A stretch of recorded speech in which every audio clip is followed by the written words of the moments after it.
ये film Melissa की कहानी बताती है, जो एक हाई स्कूल की लड़की है और जिसे सांस्कृतिक कार्यक्रमों में काफी दिलचस्पी है। शुरू में मेलिसा को अपने आसपास के माहौल से बहुत जुड़ी हुई दिखाया गया है। वो तो अपने दोस्तों के साथ अपने स्वादिष्ट पैनकेक भी शेयर करती है। उसका शुरुआती जीवन माँ और दादी के साथ रहते हुए परिवार की गर्मजोशी से भरा हुआ है। एक सुबह, ये सोचकर कि मेलिसा स्कूल के लिए लेट ना हो जाए, उसकी माँ प्यार से उसे उठाती है। बाद में मेलिसा और उसके दोस्त एक लड़के के घर जाते हैं, जहाँ कुछ लोग स्विमिंग कर रहे होते हैं। उनमें से एक, अर्नाल्डो, मेलिसा के पास आता है और उसे भी पानी में आने के लिए कहता है। अर्नाल्डो का ध्यान खींचने के लिए मेलिसा अपने कपड़े उतारकर पूल की तरफ चल देती है और ऐसे दिखाती है जैसे उसे तैरना नहीं आता, ताकि अर्नाल्डो उसकी मदद करे। अर्नाल्डो फौरन पानी में कूदकर उसे बाहर निकालता है। पूल से निकलने के बाद दोनों गार्डन में चले जाते हैं, जहां से समंदर का खूबसूरत नजारा दिखता है। अर्नाल्डो उसे तैरना सिखाने का वादा करता है। बात करते करते मेलिसा थोड़ी शर्मीली महसूस करती है। जब अर्नाल्डो उसकी उम्र पूछता है, तो वो कहती है कि वो 15 साल की है। माहौल थोड़ा रोमांटिक हो जाता है और अर्नाल्डो को लगता है कि उसे मेलिसा पसंद करती है। वो पूछता है कि उसे उससे क्या चाहिए, लेकिन उसके जाने के बाद मेलिसा घर लौट आती है और फिर कभी उसे नहीं देखती। वही गर्मी का मौसम मेलिसा के लिए सबसे बुरा साबित होता है। स्कूल में एक दिन, जब टीचर हाजिरी ले रहे होते हैं, तभी एक नया लड़का आता है। सीट न होने के कारण उसे आगे बैठना पड़ता है। घर पर नहाने के बाद दादी उसके बाल संवार रही होती है। तभी माँ बाहर से आवाज लगाती है कि उसके पापा दूर कहीं से फोन कर रहे हैं। स्कूल में पीई, फिजिकल एजुकेशन क्लास के दौरान बच्चे एक्सरसाइज कर रहे होते हैं। मेलिसा लकड़ी के खंभे पर चढ़ रही होती है। तभी उसे एक अजीब और नया एहसास होता है, जिससे वो घबरा और शर्मिंदा हो जाती है। कुछ सहपाठी ये नोटिस कर लेते हैं और आपस में फुसफुसाने लगते हैं। नीचे उतरने के बाद कुछ दोस्त एक लड़के को चिढ़ाते हैं कि उसने मेलिसा को देखते हुए रिएक्ट किया। स्कूल के बाद एक दोस्त उसे बाहर चलने को कहता है। वहां मेलिसा को अर्नाल्डो दिखता है। वो चाहती है कि वो उससे बात करे, और किस्मत से अर्नाल्डो खुद आकर बात करता है। वो उसे अपने घर चलने को कहता है। रास्ते में वो उसके गाल छूकर फ्लर्ट करने लगता है। घर पहुंचते ही वो उसके कपड़े उतारना शुरू कर देता है और पूछता है कि क्या वो अब तक वर्जिन है। मेलिसा कहती है कि हाँ, उसे कभी किसी ने छुआ भी नहीं। इसके बाद दोनों शारीरिक रूप से करीब आ जाते हैं।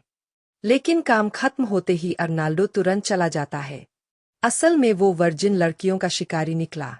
जिस इंसान से मेलिसा को उम्मीद थी, उसी ने उसे चोट पहुंचाई, जिससे वो टूटी हुई महसूस करती है और ईमेल के जरिए अपने पापा से अपना दुख शेयर करती है। बाद में मेलिसा, उसकी माँ और दादी एक नर्सिंग होम जाते हैं। भारी मन से मेलिसा अपनी प्यारी दादी को वहां छोड़ देती है। वो माँ से नाराज होती है, लेकिन माँ बताती है कि दादी की सेहत की चिंता है। वो लगातार स्मोकिंग करती है और नर्सिंग होम में रहना शायद उनके लिए बेहतर होगा। स्कूल में टीचर होमवर्क पूछते हैं और नया लड़का उसे ऐसे देखता है जैसे उसे पसंद करता हो। स्कूल के बाद मेलिसा और उसकी दोस्त कैफे जाते हैं। वहां उसकी दोस्त नोटिस करती है कि एक बूढ़ा आदमी लगातार उसे देख रहा है। मेलिसा भी हिम्मत से उसकी नजरें मिलाती है। वो आदमी तुरंत उसके पास आ जाता है और मेलिसा उसे और छेड़ती है अपनी बातों से। क्रिसमस के मौके पर मेलिसा की दादी घर वापस आती है और फैमिली के साथ वक्त बिताती है। वो नोटिस करती है कि उनकी पोती में कुछ बदलाव है। प्यार से वो उसे उस कमरे में ले जाती है जहां वो अपनी डायरी रखती है। मेलिसा किताब खोलती है और अपनी दादी की जवानी की तस्वीरें देखती है। दादी उसके बाल संवार रही थीं, बड़े प्यार और अपनापन से अपने किस्से सुना रही थीं। उसके बाद मेलिसा को अर्नाल्डो का मैसेज आया, उसने मिलने के लिए बुलाया। वो उसके साथ मौज करने के लिए तैयार था। मेलिसा, जो ऐसे मौकों को मना नहीं कर पाती थी, ने तुरंत हाँ कह दिया। जैसे ही उन्होंने शुरुआत की, अर्नाल्डो पीछे हट गया और उसकी जगह उसका दोस्त आ गया। ये देखकर मेलिसा और खुश हो गई, क्योंकि अब वो अर्नाल्डो के दोस्त के साथ भी मजे कर सकती थी। उसके बाद मेलिसा स्कूल में म्यूजिक सुन रही थी। तभी एक नया लड़का उसके पास आया और करीब आने की कोशिश करने लगा। लेकिन बात होने से पहले ही उसका फोन बजा। ये अर्नाल्डो का वही दोस्त था जो कल उसके साथ था। उसने उसे बेसमेंट आने का न्योता दिया। इस बार वहां कई लड़के थे और मेलिसा ने फिर भी मजे किए। उसे कोई फर्क नहीं पड़ता था, वो बस खुश रहना चाहती थी। लेकिन उस रात के बाद पता चला कि अंदर से वो अकेली और उदास थी। उसके पापा दूर थे, माँ को कोई परवाह नहीं थी और दादी बुजुर्ग आश्रम में थीं। कुछ दिनों बाद मेलिसा की माँ घर लौटी। उसने उसे आवाज दी, लेकिन कोई जवाब नहीं मिला। फिर माँ को मेलिसा की डायरी मिली और उसने पढ़ना शुरू किया। इसी बीच मेलिसा होटल में उन अंकलों का इंतजार कर रही थी, नए कपड़े पहनकर। लेकिन वहां जो अंकल आया, वो बदतमीज निकला और मेलिसा सहन नहीं कर पाई। वो होटल से भागकर घर लौट आई। घर पहुंचने पर माँ ने बताया कि दादी अब भी बेहोश है। मेलिसा थकी हुई थी और माँ के सवालों का जवाब देने की ताकत नहीं थी। वो बिस्तर पर लेट गई। माँ ने उसके जूते उतारे, कंबल ओढ़ाया और पूछा, क्या डायरी में लिखा सब सच है?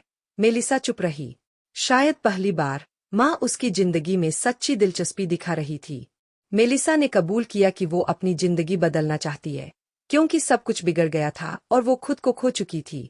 लेकिन ये सुनकर कि मेलिसा कई मर्दों के साथ रही है, माँ ने डायरी कमरे में फेंक दी और फिर उसे गले लगा लिया।